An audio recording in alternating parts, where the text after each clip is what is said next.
Hello students, कैसे हैं आप सब। स्वागत है आप सभी का आपके अपने YouTube channel that's economics with Gauri Singh. आज का जो हमारा कॉन्सेप्ट है वो है concept of credit creation, money creation, deposit creation. ये बहुत ही इंपॉर्टेंट कॉन्सेप्ट है। इसकी जो वेटेज आप देख रहे हैं हम एग्जाम्स में, वो 3 या 4 मार्क्स में ये क्वेश्चन जो है वो पूछा जाता है। आज हम इस क्वेश्चन को सिर्फ एक ही स्लाइड के ऊपर पूरा कर देंगे ताकि आपको ये क्वेश्चन बहुत अच्छे से समझ आ जाए। तो बिना टाइम को वेस्ट किए हुए स्टार्ट करते हैं अपना आज का concept, that is credit creation. Credit creation एक प्रोसेस है जिसमें कमर्शियल बैंक्स जो होते हैं वो क्रेडिट क्रिएट करते हैं, मतलब कि टोटल डिपॉजिट्स क्रिएट करते हैं on the basis of initial deposits.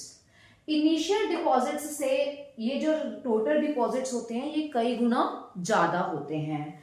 इसी को बोला जाता है प्रोसेस ऑफ क्रेडिट क्रिएशन। ये जो क्रेडिट क्रिएशन का प्रोसेस होता है ये दो चीजों के ऊपर डिपेंड करता है। सबसे पहला तो बैंक में इनिशियल डिपॉजिट कितने रुपए का हुआ, दूसरा बैंक की लीगल रिजर्व रेशो कितनी चल रही थी। अब on the basis of these two things we will understand this process through a table.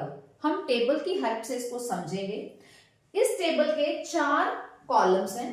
First column में है राउंड्स, सेकंड में है डिपॉजिट्स, थर्ड में है लोन्स, फोर्थ में है सीआरआर।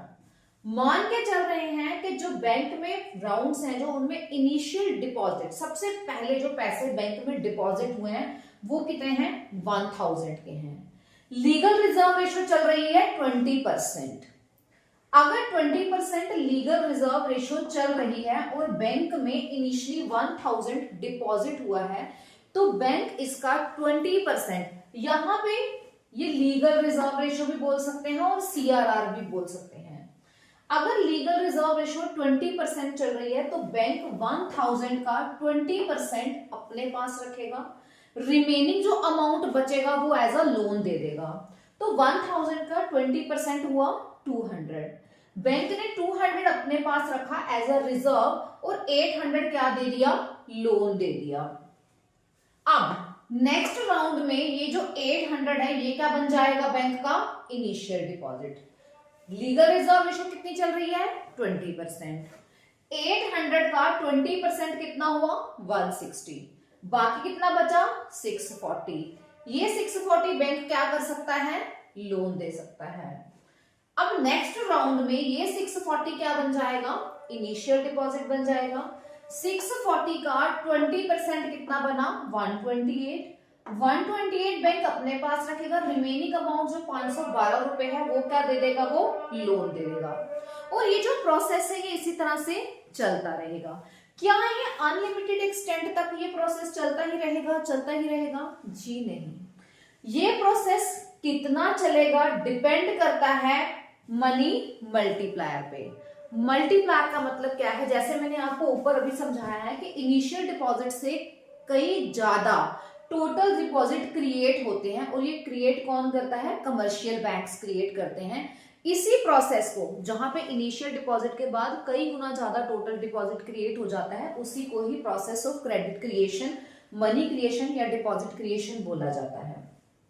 अब ये जो टोटल है, यहाँ पे 5000 आया, 1000 एज अ कैश रिजर्व रखा गया, 4000 उसमें से क्या किया गया, लोन लिया गया। अब ये मतलब कि इनिशियली अगर 1000 डिपॉजिट हुआ है, 20% एलआरआर चल रही है, तो ये कहा जाता है कि टोटल डिपॉजिट कितना होगा बैंक के पास, 5000 का हो जाएगा। इस चीज का हमें पता कैसे चलेगा कि यहाँ पे 5000 पे आके ये प्रोसेस रुक जाएगा। आइए इसको यहाँ समझते हैं।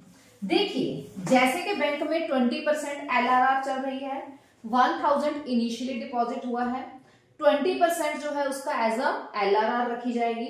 1000 का 20% कितना था, 200। बैंक ने अपने पास 200 एज अ कैश रिजर्व रख लिया और रिमेनिंग अमाउंट लोन दे दी। ये मान के चलते हैं कि जिसको लोन दिया गया है या तो उसके नाम पे खाता खोल दिया गया है, उसके खाते में डाल दिए गए हैं, या फिर जिसने भी लोन लिया है वो अपना पैसा अपने घर में कैश नहीं रखता, क्योंकि देखिए हमें डर होता है कि हम इतना अमाउंट जो अपने घर में कैश रखेंगे अगर चोरी वगैरह हो जाए, तो मान के चलते हैं कि उस बंदे ने भी अपना पैसा जाके बैंक में फिर से डिपॉजिट करवा दिया। अब बैंक का इनिशियल डिपॉजिट कितना हो गया, 800 का। 800 का 20% कितना है, 160। रिमेनिंग केयर दे दिया, लोन दे दिया, प्रोसेस चलता रहेगा। इस तरीके से जो मनी है ये कई गुना बढ़ जाएगी। कैसे पता चलेगा कि कितनी बढ़ेगी? मनी क्रिएशन 5000 की है, ये हमें कैसे पता चलेगा? सबसे पहले हमारे पास एक फॉर्मूला लगाएंगे हम मनी मल्टीप्लायर का। मनी मल्टीप्लायर का फॉर्मूला है 1/LRR, मतलब कि लीगल रिजर्व रेशियो। ठीक है, ये मनी मल्टीप्लायर का फॉर्मूला है। ये फॉर्मूला भी आप दिमाग में ध्यान से रखिएगा क्योंकि इसके ऊपर भी कई बार एमसीक्यू पूछा जाता है। अब मनी क्रिएशन कैसे होगी? ये तो मनी मल्टीप्लायर है, ये 5000 तक का ये राउंड खत्म हो जाएगा, ये हमें कैसे पता चलेगा? मनी क्रिएशन कितनी हुई, इसका फॉर्मूला क्या है? Initial deposit into 1/LRR। अभी इनिशियल डिपॉजिट कितना है? 1000 का है। ये देखिए मैं यहाँ पे आपको सॉल्व करके दिखाती हूँ। इनिशियल डिपॉजिट 1000 का है, 1/LRR, 1/20% चल रही है LRR। इसकी अगर परसेंटेज हटाएंगे 1000 इज इक्वल टू 1/20, परसेंटेज हटाई तो क्या बन गया? 100 बन गया। अब ये जो फ्रैक्शनल डिवाइड है, जब हम इसको सॉल्व करते हैं तो ये रेसिप्रोकल हो जाती है। 1000 इज इक्वल टू 20/100 की जगह पे क्या हो जाएगा? 100/20। यहां पे आ गया 5। 1000 को 5 के साथ मल्टीप्लाई किया तो कितना क्रेडिट क्रिएशन हो गया हमारे पास? ये जो टोटल डिपॉजिट हुआ वो कितना हुआ? 5000 को हुआ। तो यहाँ पे हमें पता चल जाता है कि ये प्रोसेस यहाँ पे आके खत्म हो जाएगा, जहां पे टोटल डिपॉजिट कितना हो जाएगा? 5000 का। रिक्वायर्ड रेशियो कितनी चल रही है? 20000। 5000 का 20% कितना हुआ? 1000। 1000 बैंक अपने पास कैश रखेगा, रिमेनिंग 4000 को क्या कर सकता है? लोन दे सकता है। अब देखिए इनिशियली कितना पैसा आया था? सिर्फ 1000। उस 1000 से बैंक ने कितना डिपॉजिट क्रिएट कर दिया? 5000 का। कितने गुना कर दिया create? 5 times more. Initial deposit से 5 टाइम्स ज्यादा बैंक ने डिपॉजिट्स क्रिएट कर दिए। इसी को ही बोला जाता है process of deposit creation, credit creation और मनी क्रिएशन। आई होप आपको ये कॉन्सेप्ट समझ आया है। कॉन्सेप्ट समझ आया है, वीडियो अच्छी लगी है तो वीडियो को लाइक कीजिए और अपने फ्रेंड्स के साथ मैक्सिमम शेयर कीजिए। मिलते हैं अपनी नेक्स्ट वीडियो में अगले कॉन्सेप्ट के साथ। Till then take care, bye bye.